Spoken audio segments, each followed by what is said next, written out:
Okay, I've got Matt Hill here from OpenLive. Matt, you are the naming rights to the Shark Island Challenge this year. What inspired you to put your name to this event?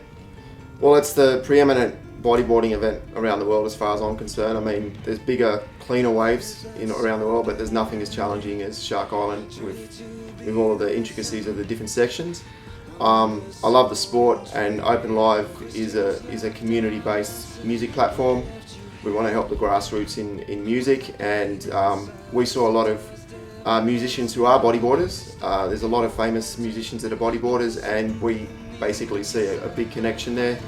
And a couple of us who are co-founders of the business really love bodyboarding, so it was an easy decision for us.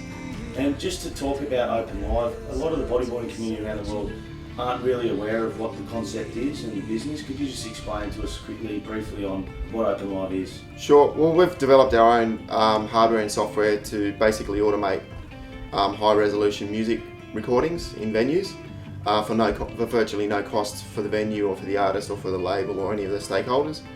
And we've recently been streaming events in high-res, which other platforms and other pieces of technology have not been able to do for anywhere near the cost. Automatic mastering, and we're doing it in such a way that it's going to help the grassroots sort of performer at the local pub as much as it will help U2 at Wembley Arena. So basically, our music platform is based around our technology, and we are still in a launching phase. And between July and December this year, there's going to be some really exciting stuff coming up for us.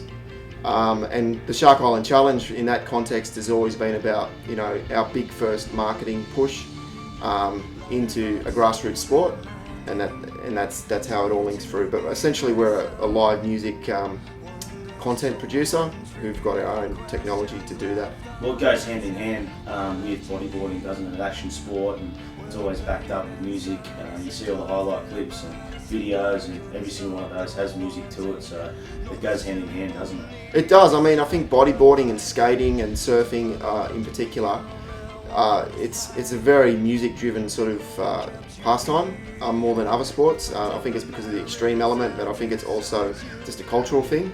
And bodyboarding in particular, I mean, I'm not going to lie, one of the reasons we're supporting it is because I'm a bodyboarder, and I really, I live in Cronulla, and that's a big part of it for me. But for me, we've got bigger visions for our linkages between what we do and what the APB does. So it's for us, it's a perfectly fitting glove in terms of supporting something that we all support with a group of people who are athletes in that sport, who all love their music, and all the way down to the Groms who love their music, and that's an important part of their life. So it's heavily linked.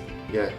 On behalf of all the bodyboarders, I guess, around the world, thanks for getting involved with the Shark Island event and supporting the APB as a major sponsor of this event, and supporting it for the future. It looks good, and I guess the bodyboarders around the world, we'll have to get on OpenLive and download some music and check out the technology, because being a major supporter of the sport, we're trying to push that in that area. So what do you want to say to all the bodyboarders around the world watching?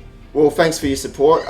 We'll be supporting the APB into the future. We love this event, and we all love watching the footage and listening to the music in the background, and we're hoping we can do that going forward. And working with the APB has been a pleasure. Working with Alex has been a pleasure, and we look forward to having a long-term relationship. Yeah. And openlive.com, is it? Openlive.co. openlive.co.